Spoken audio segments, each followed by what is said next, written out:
nagkakatakbuhan na. Ayan na. Oop.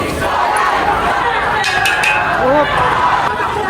Ayan na, tumakbo na. Nandito na sa Edsa Shrine. Nakalusot na po. So, hinarangan ulit doon, no? Pero baka makakalusot. Matras na yung mga kapulisan. Matras na yung kapulisan. May natirang pulis doon, no? Ayan, napatras na nila.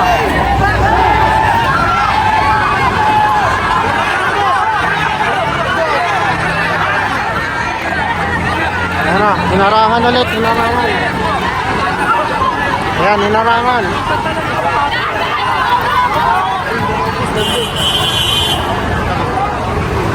Kapit na.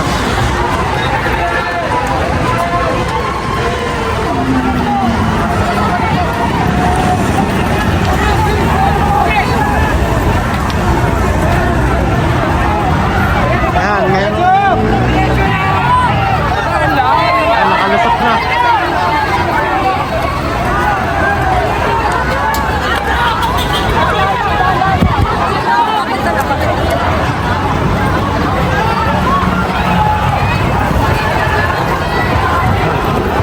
Takbuhan na.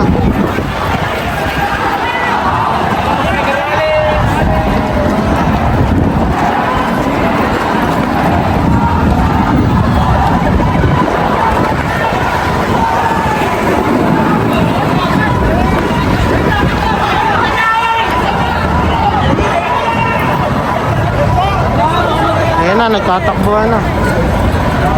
Nakalusot na. So, Edsa Shrine yung pinaka-location na pupuntahan po.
Yung mga pulis nagkakatakbuhan na.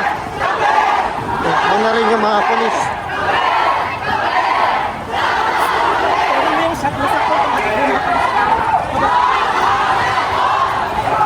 Ayan na.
mga boss. Ayan, nagkakatakbuhan din, pati mga polis. Ayun o, lumusot po. Napaka-intense ang nangyayari. Baka maipit ka, ha? Sige, baka maipit ka. Ayan o. Ayan na, tumakbo na. Nandito na sa extra crime. Nakalusot na po. So, hinarangan ulit doon, no? Pero baka makakalusot. Hindi na pagilan, eh, nakalusot.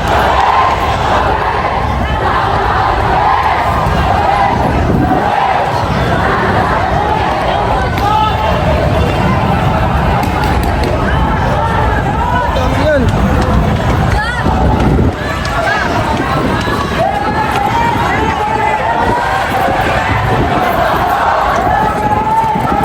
Ikot tayo, punta tayo dito sa casa, yun sila.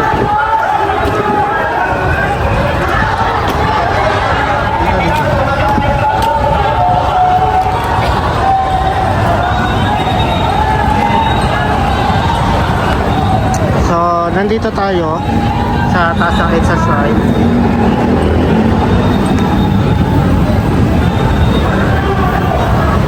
At mukhang pinaraan na po dito, no?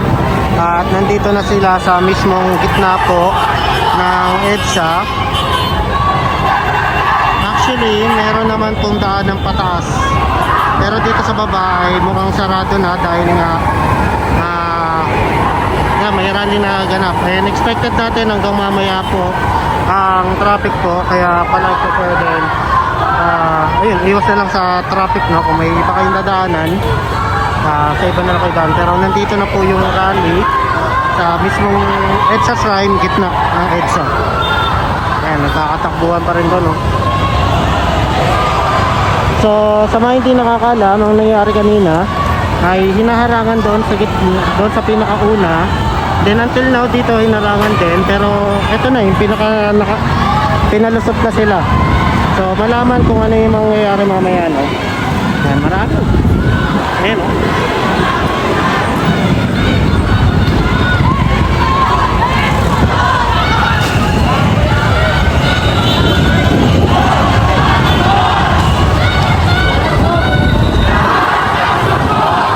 Pinapababa tayo. Ikot tayo doon, may kita natin yung ganap po.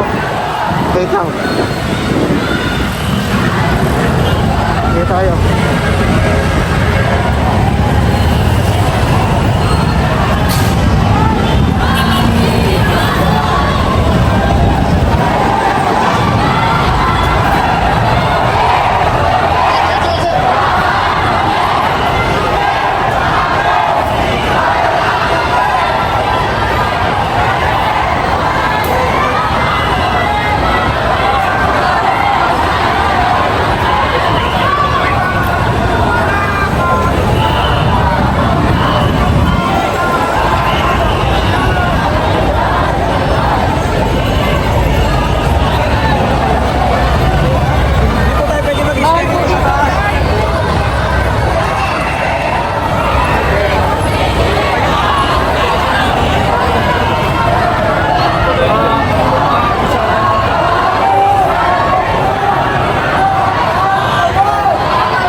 ito na yung ganap ko ngayon sa EDSA Shrine.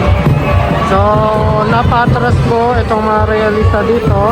Hindi ko lang alam kung bakit pero para ma-resume po, pinapatras sila ng konti. Again, tuloy-tuloy na po yung event. Ayan. Kabilang banda, medyo, kung di ako nagkakamali, nag-move yung mga pulis doon sa kabila. Hindi ko alam nangyayari kanina. So, pero pinapatras hanggang doon daw sa line down ng Mega Mall. Medyo malayo siya compare mo dito sa exercise.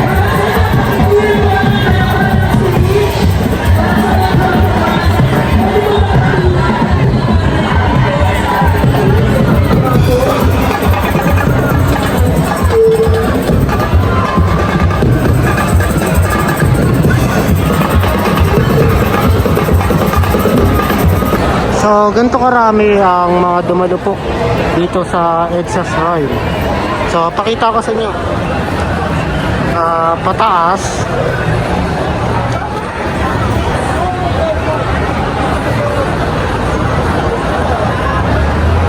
Ayan, ganyan karami po.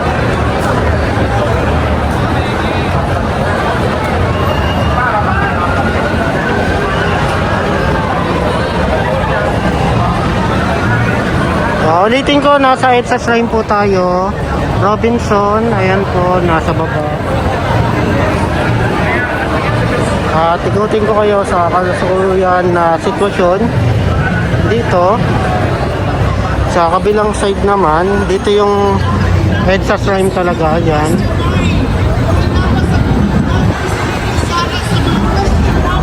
Laila Delima pala yun, no?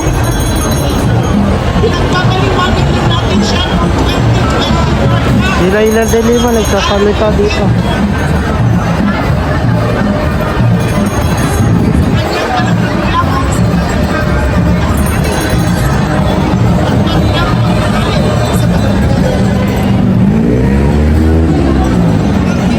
So update ko kayo kasi nung una kasi doon ay pinamove sila dahil para yung kalsada madaanan po doon sa kabilang side.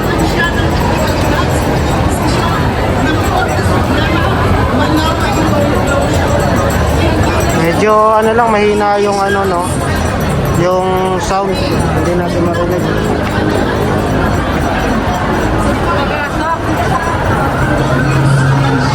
Ito, kita pala dito.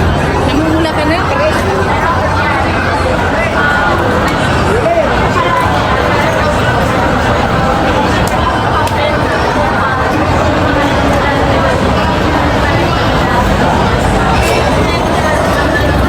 Para may idea kayo kung gano'ng karami yung pumunta dito.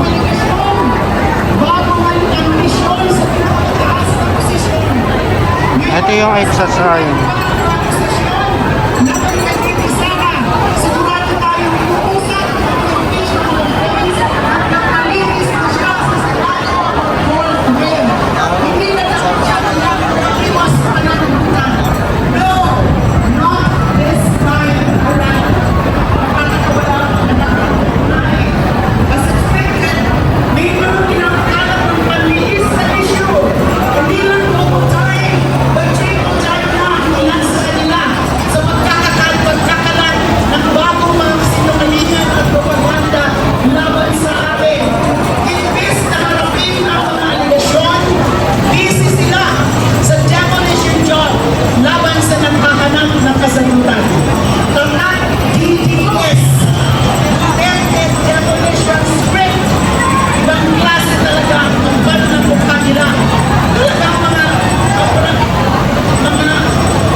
spokespersons. Walang nakatataas sa batas. Bawat opisyal, gaano man katayog ang katungkulan o kalawak ang kapangyarihan, may pananagutan sa bayan. Ito ang pamana ng EDSA. Ito ang inutuloy at ipaglalaban natin hanggang mapanagot ang lahat ng dapat managot, hanggang mapagtan natin ang hustisya. Tuloy lang ang laban. Maraming salamat po. Maraming salamat din, Kong Alan de Lima, ng ML Martinez. Kayo naman mga kasama, kung sisingilin natin si Sara Duterte, syempre, sisingilin din ang mga nakapagawa like mother, like daughter. Pareho silang mananagot. Kaya naman, So tayo, tignan natin yung gano'ng Ngayon karami. naman, pakinggan natin. So, nagaanan lang natin sila, no? Kay Atty. Jojo na kanilang Nasaktuhan ko lang, nagsasalita si Duterte Laila. Community Network.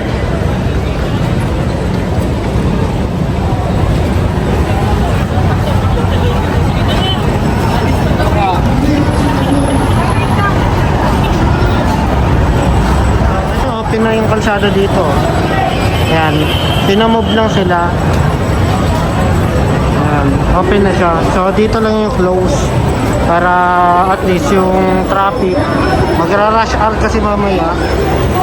So, ma-handle kahit pa paano, no? Dito ka po video. Ayun, kita mo lang.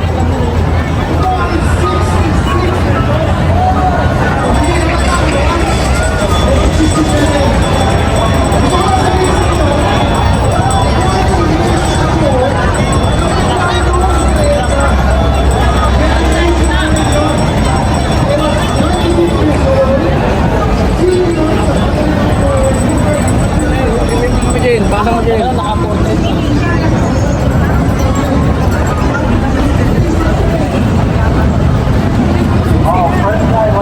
Ano? Wait lang, cover lang ako.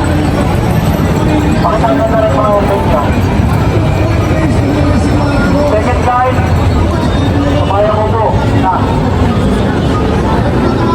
Huwag kang iisa, ha. Abot ko na So, ito yung sitwasyon dito sa EDSA Shrine. So, nagbigayan po dito sa baba natin. Nakakadaan na po yung kalsada dito, yung mga sasakyan. Ayan.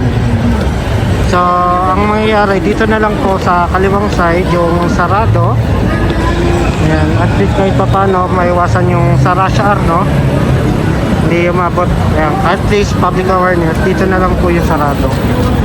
Ayan, itong kahabaan ng Robinson. Ayan, dahil sa direction na yun. Eh, sa kabilang banda, dito naman ay maximum tolerance.